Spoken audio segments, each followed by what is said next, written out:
Hey there, Snapchatter. If you want to send snap streaks to everyone at once, you have come to the right video. I will guide you through using Snapchat's shortcut feature to send snaps to multiple friends at once with just simple click.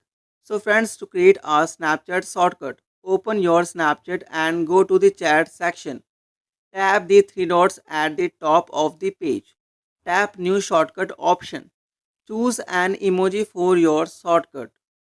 Select all the friends you want to send streaks to at once. Tap Create Shortcut. Your shortcut is now created. Take any snap and tap Send to option. Tap your shortcuts emoji and then select all. All your friends will be selected. Hit the blue arrow to send your snap to everyone at once.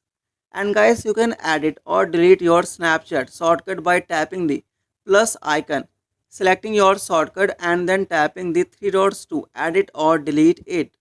By following these steps, you can easily send your snap to everyone at once with just one click. So friends, if you have any questions, feel free to comment on this video. Don't forget to like, share and subscribe to our channel for more interesting videos on social media.